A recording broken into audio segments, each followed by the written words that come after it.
What is up, everybody? Zale here. I don't always make these types of commentary videos. Frankly, I've never been really good at making commentary in general. But I want to talk about Beyblade for this video because some of you may know, recently Takara revealed Crimson Garuda as part of the BX line. Now that actually has me very excited for a very specific reason that I want to discuss in this video because it's also connected to how I got into Beyblade, which is also something I've been wanting to discuss for quite a while now.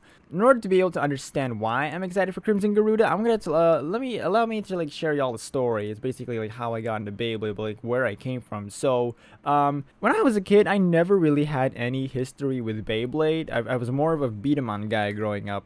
Some of you may remember, the early 2010s, there was Crossfight Beat 'em on and Crossfight Beat 'em on ES. Crossfight Season 1 aired on Nickelodeon, and then Crossfight Beat 'em on ES aired on Disney XD, if I remember correctly. I actually got into beat 'em on so late into the party around 2014. I was in 4th grade then because I just happened to catch Crossfight Beat 'em on Nickelodeon one night, and then actually bought a knockoff beat 'em on at the fair. It could still shoot marbles. I think it was a gun lock Volk, if I remember correctly, because basically I never really had any money, so the Crossfight beat 'em on animes were pretty much like my way of enjoying the beat 'em on franchise, because I never really had a lot of money, and they weren't selling beat 'em on products anymore, sadly, in toy stores everywhere that I went to. So yeah, of course, yeah, pretty much the anime became my way of enjoying beat 'em on, pretty much. Of course, I started to watch the Crossfight beat 'em on anime, ES actually quickly became my more favorite of the two seasons.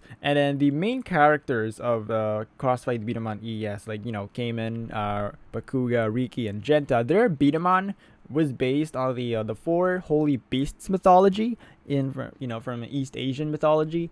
And I can't remember exactly when I got into that, but I think it just started to grow on me, and I got more curious about the four sacred beasts, because that was actually, I found it very interesting and very fascinating. And the four sacred beasts actually does has a lot more significance that I'll get to on later in this video. Fast forward to 2023. Yeah, that was only last year. Yeah, mid 2023. Of course, I was just nerding out again. I was just researching on the four sacred beast mythology. I was just looking up many articles of how they're interpreted, or maybe some people making some designs after them. I came across the various pop culture interpretations of the four sacred beasts, like Digimon, Pokemon, Yakuza, Final Fantasy. I eventually landed on Beyblade's version of the four sacred beasts. So that's when I remember that, because I was still more of a Bottleman person at the time, but it wasn't exactly looking so good for Bottleman. But then I started to get a little curious about the Beyblade stuff. Yeah, I started to get a little curious as how they are in the Beyblade stuff. I actually just began to wonder if since I remember that a lot of people are selling lots of secondhand Beyblades on Shopee. So I decided to maybe the scout out for some, if anyone is still selling the Blade Breakers base, like Dranzer, Trigger, Dragoon, Drasil. It's not exactly the Plastic Gen remakes. I mean, they're so old and they're so high valuable because there's the main characters or the OG. But I did eventually land on the Burst remake. Actually, Dranzer was the very first one I picked up. The white Dranzer with the disc and the driver. That was only the first one I picked up. I didn't have a stadium. I just used an improvised trolley, gummy bear tub. You know what I mean? Because the lid was pushed down enough so it could be a makeshift stadium.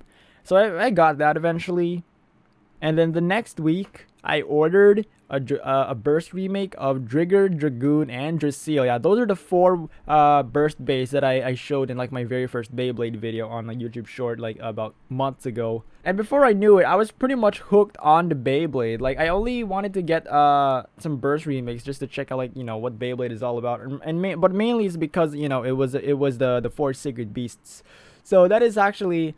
Yeah, pretty much before I knew it, yeah, I was pretty much very into Beyblade, and then now next thing I knew, I was in SML of Asia the morning of November 1, opening hours. Yeah, but yeah, that's pretty much how, because So yeah, pretty much because of the four sacred beasts mythology, and basically the Blade Breakers, Dragoon, Drasil, Drigger, Dronzer in general. That's pretty much like how I got into Beyblade, and that's how like I met like lots of like amazing people because of it, and how it even like helped me boost the channel. All right, so let's get into the exciting time for me. Mid 2024, Vice Tiger was just revealed, and from the moment that Vice got revealed, I knew I was in for a treat because, as some of you may remember, actually, Cobalt Drake was actually released way earlier in the Beyblade X. It actually had a hidden Bakuten logo. It's basically made it a X version of Dragoon, Spin Dragoon, I'd say. But when Vice Tiger got revealed, oh my gosh, I went absolutely ham on this because as you know, Drigger has the Bakuten logo, which makes it the X version of uh of Drigger. And then I got into wild speculation on a Discord about the Azure Dragon and the Black Tortoise and the Vermilion Bird. Like, they're gonna make the X versions of those guys, which I got really, really, really excited about. So a while after, when Cobalt Dragoon and Black Shell was revealed, I went absolutely crazy because like I was so excited. So now we get into Crimson Garuda, but which oddly enough took them quite a while to release Crimson Garuda, because like after Black Shell, I don't know why, but we got Whale Wave, we got the double Extreme Stadium, we got El Drago, we got like UX Phoenix and Leon. I was absolutely baffled. Like, where is our Vermilion Bird Bay? That like I was one. It would only make sense if you think about it. It would only make sense to like reveal it like earlier on. Just like to complete the set like a lot earlier. I was wondering where the heck that was, and a couple of my Discord friends were actually convinced that they didn't really pull through with Dronzer, which I never personally believe, but. Yeah. It was until one morning, I was actually too tired to get up in bed as usual. And then I decided to go check out Twitter. And then I saw someone took a picture of that Koro of a particular red Beyblade with the Pendragon launcher hooks. I had to do a double take. There it was, the Vermilion Bird Bay Crimson Garuda 470 Trans Point. I got absolutely excited. I'd say maybe even ballistic, because that gave me the strength to get out of bed. I was cheering in my room. I got really excited. Even like and when I logged on to Discord, I already noticed like a couple of pings at me from some of my Discord peeps. But yeah, basically TLDR, I got into Beatamon. I got interested in the Four Sacred Beasts. I checked out the Beyblade version. I bought some. I got into Beyblade X. We got Pendragon Base. And Crimson Garuda finally revealed, and it finally rounds out the Four Sacred Beasts. So what is it about Crimson Garuda that has me absolutely excited? Well, other than because, it's the Vermilion Bird Bay that completes the set, and Suzaku being like my favorite of the four personally, and yeah, Drive Garuburn and stuff. Because the Four Sacred Beasts, I've always, of course, I think I mentioned this earlier, I've always found the Four Sacred Beasts interesting, fascinating, and they've been a major source of inspiration for pretty much like my creativity. Not everything I create, but like lots of things I draw out, or like I don't have any sample works to show you guys, but because I've always found them interesting, and I've always found them like a major source of inspiration. So because of like the OG Blade Breakers, that is how I pretty much I got into Beyblade, and I personally could have been content with just the X over Bakuten remakes of Dronzer, Drigger, Dragoon, and Drasil S. I could have been fine with those, but to finally have the Four Sacred Beasts back in Beyblade X for real this time, I've basically come full circle here, because yeah, they are what like got me into Beyblade, and now I have their new versions in Beyblade X. Like, oh my gosh! In fact, I actually use Cobalt Dragoon and Black Shell and in my recent grand tournament, the Extreme Cup in North Edsel. I think you might have caught a glimpse of that. So yeah, I couldn't be more excited for Crimson Garuda to finally complete the set. And of all like the Pendragon Bays, Crimson Garuda was the biggest one I'm most excited for, of course, because yeah, because like everybody confuses it with Phoenix, which I never really got, because if you think about it, Phoenix Wing, when you put it with Shell, Dragoon, and Tiger, there's a lot of inconsistencies with Phoenix Wing. And when it comes to the four of them, when it comes to the four Sacred Beasts, consistency matters across all of them. So when Crimson Garuda finally got revealed, oh finally, it's the real Vermilion Bird Bay this time. I mean, it's still a Garuda, but at least it's not a Phoenix. But but then I remember, oh, Takara has a knack for calling the Suzaku bays, or like the Suzaku's Garudas for some reason, which I never really quite understood, but I'll take it.